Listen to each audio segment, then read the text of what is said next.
All right, ladies and gentlemen, we are officially halfway through 2019. I cannot believe it. When you are listening to this, it is July 1, or when this is aired, it is July 1. And so this is a perfect time to sit down and reset your intentions for the remainder of the year. Everybody always gets really psyched when January rolls around and we have all these goals, we have all these hopes and dreams and ambitions, and we're going to get all this shit done and da-da-da-da-da. Next thing you know, 6 months goes by and you're like, holy smokes, where did the last 6 months go? I only have 6 months left to do XYZ. So I want you to ask yourself, what have you accomplished so far on your goal list, in your personal life, in your business life, family, whatever it looks like for you? What things have you actually achieved so far this year? And there's going to be three variations of this. Either you're right on track and you're like, yep, killing it, doing well. Or you're like, nope, haven't even looked at it, totally stopped doing the things since January stopped and I need to jump back on the bandwagon. Or you're like, I've already achieved everything on my list. I need to create a new list. So it doesn't matter where you are at. I want you to sit down and reassess what your intentions, what your goals are for the rest of the 6 months. Sometimes we just fall off track, or sometimes we get ahead of ourselves, or sometimes we just simply change our minds. And each one of them is okay. Just know that where you are at today is exactly where you need to be. But if it doesn't make you feel good, the path that you are on, I want you to take a step back and reset your intentions so that you are back in alignment with how you want to feel, how you want to show up every day, how you want to operate your business, how you want to reach a wider audience, how you want to better support your household, how you want to be in control of your emotions and your health and everything else. So dig out that piece of paper, dig out that planner, wherever it was that you put down all of your goals, and I want you to go back through them and cross off the ones that you've accomplished, circle the ones that you still want to do, and then put a question mark by the ones that you're just like, do I still really want to do this? Because sometimes in the beginning of the year, we have intentions to do certain things based on other people's expectations. Like, oh, I saw somebody run a marathon, so now I want to run a marathon. And maybe that's not really what your goal is. Maybe your goal is to just run a 5K. So if you're looking at that and like a marathon feels icky, how can you readjust that goal? Or maybe you have money goals and you're like, yeah, I'm going to make, I don't know, $250,000 this year. Woohoo, I'm going to do it. And then you look back and you're like, oh man, I really haven't done that much to be on track for that. So that doesn't feel good anymore. That almost seems impossible.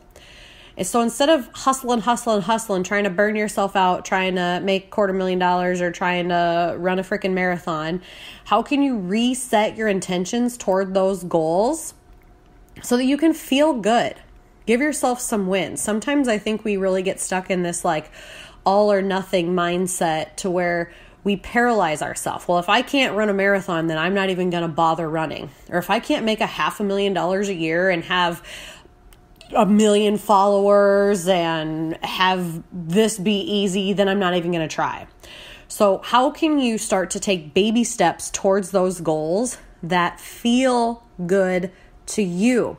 Sometimes this is, quote, too easy for some people, but I'm telling you, sustainability is key. Consistency is key. And if you can't show up for yourself for a 5K or for a $5,000 month or a $5,000 year, there's no way in hell you're going to show up at a level that's way beyond that. Okay. So it's starting where you're at, taking those action steps and creating that solid foundation no matter what area of your life. If this is in your marriage, if this is in your family, if this is in your health, if this is in your business, you need a solid, concrete foundation to build upon. Okay. You just don't go 0 to 60 and expect things not to fall apart. Okay. So reset your intentions, readjust your intentions. You are in control of how you want to feel, how you want to show up in the world, and what these next 6 months look like for you. So break it down. And I want you to simplify your goals. I know a lot of goal setter books are like, oh, what are your 50 goals that you want to accomplish this year? I want to challenge you just to pick a few each month. So if there's 6 months left in the year, maybe you just pick one professional goal, one personal goal, one family goal, one money goal, whatever it is, where you just have one in the few categories that you're trying to improve in your life. And just let that be enough. You don't have to have 18 million goals to feel successful. Okay, how are you going to feel at the end of the year if you have 12 goals and you've achieved them all versus having 50 goals and only achieved a couple of them? Okay, it's that paralysis that we do to ourselves when we get in the mindset of all or nothing. If I can't do all these 50 goals, then I might as well just not even try. Okay. And I know you guys have heard me talk before about like 10xing things. Like you want to 10x. Like I understand that sometimes we want to 10x everything, but we also want to give ourselves wins. And so it's all this like ebb and flow, give yourself grace, but like push yourself out of your comfort zone. So what feels good but almost unattainable, okay? So that next step. So if you're like, ooh, a 5K sounds too easy, okay, make it a 10K, right? Or if making $2,000 a month seems too easy, maybe make it 3 or 4, or even double it. Make it, 4 or 5, whatever. And push yourself outside that comfort zone, but not so far that you're not going to do anything. Do you understand the difference? Does that make sense? And so this is where you do those incremental upgrades. You guys hear me talk about this a lot too, incrementally upgrading your life.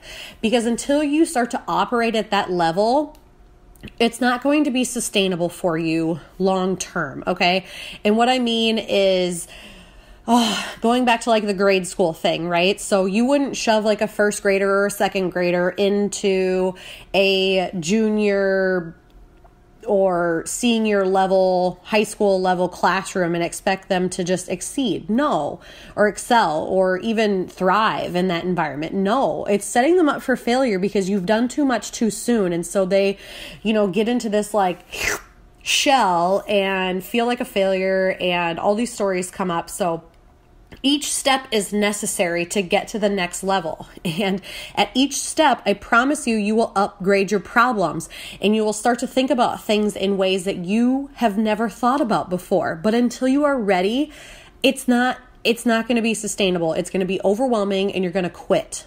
It's just how it works. Sometimes we think, and maybe this isn't for everybody. Maybe there is some people who can just, go balls to the wall and make it all work. But for me, sustainability, consistency, and incremental upgrades has been huge for me. Okay. So like when you're first starting a business, you don't have to go out there and get all the bells and whistles. You don't have to have the fanciest website and all of these assistants and email opt-ins and blah, blah, blah, blah, blah, and this and that and this and that. Like all of those people online tell you that you need.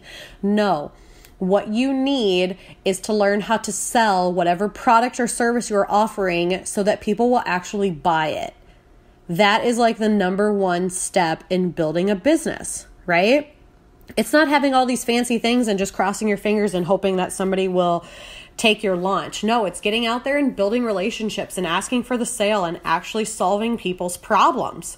Okay, not hiding behind a computer screen or a podcast. Like I've done that before where I'm just like, all right, people come to me.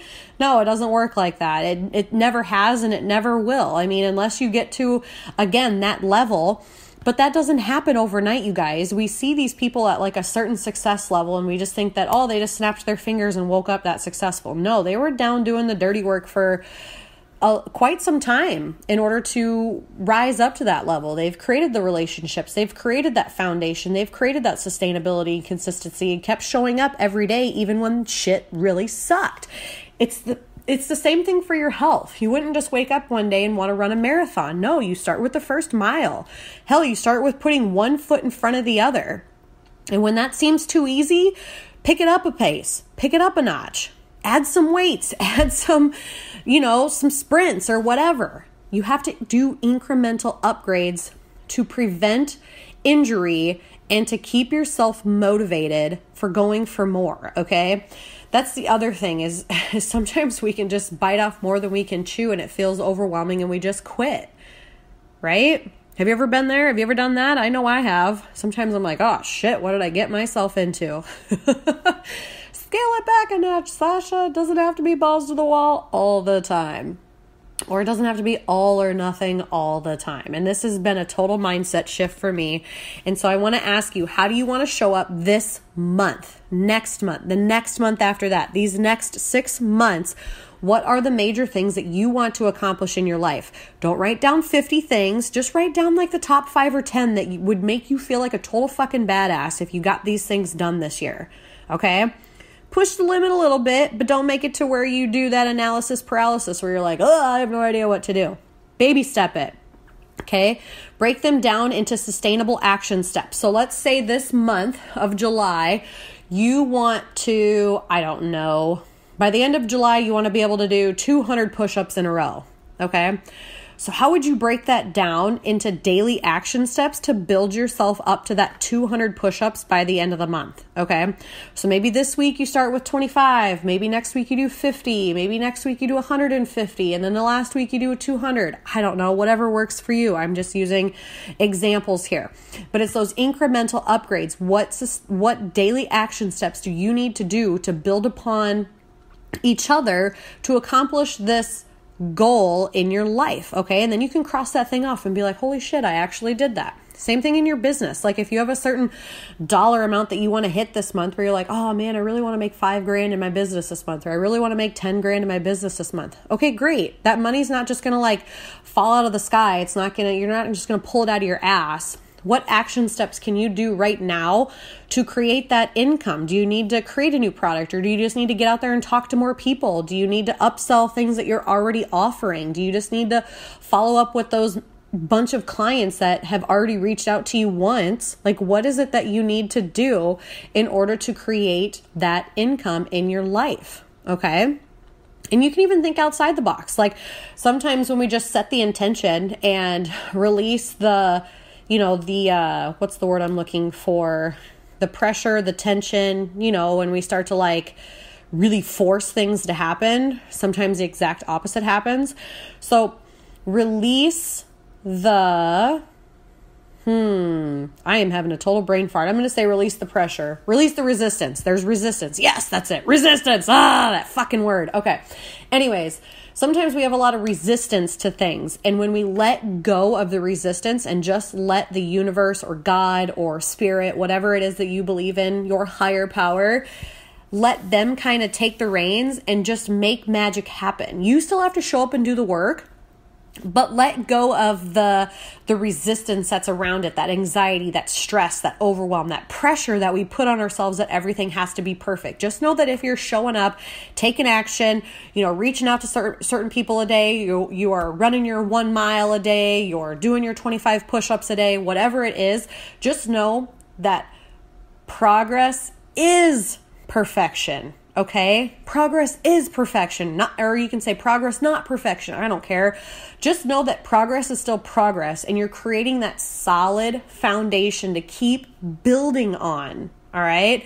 You don't just go from 0 to 60. I keep saying this. I feel like I'm just repeating myself. So anyways, how do you want to show up this year? Okay, what goals do you have in the next 6 months? How can you reset those intentions? Create a new goal list if you need to. Go back through yours, figure out how you want to feel, how you want to show up, and how you're going to take action on those things. Whether it's your personal, family, health, marriage, travel, business, money, clients, I don't care what it is. Go through your list, figure out what's sustainable to you, push the envelope a little bit, but not to the point to where you paralyze yourself, all right? We got 6 months left of the year. I want you guys to kick ass this next 6 months of the year. If you guys need help, holler at your girl. I would be more than happy to give you some recommendations. Otherwise, I am opening a few spots for one-on-ones this month only in July. I don't know how the fall is going to look yet as far as client-wise. So if you've been looking to work with me, now is the time, because I'm going to be closing up shop totally for at least 3 or 4 months to work with me in a one-on-one or a group setting. So please head on over to sashadavis.com/apply now. Fill out the application. Let's get on the phone and chat about your goals. And let's get you to where you want to be. Let's get you feeling good. All right, guys. Have a kick-ass day. We'll catch you next time. Thank you for listening to the Confidence Coach podcast. If you enjoyed this episode, I want to invite you to leave a 5-star review and share what you loved most about this episode. You can also screenshot and share it on social media. Tag me at sasha.davis. And if you're looking for additional resources, head on over to sashadavis.com. Check out ways that you can work with me and all the free resources that are available to you. Have a kick-ass day.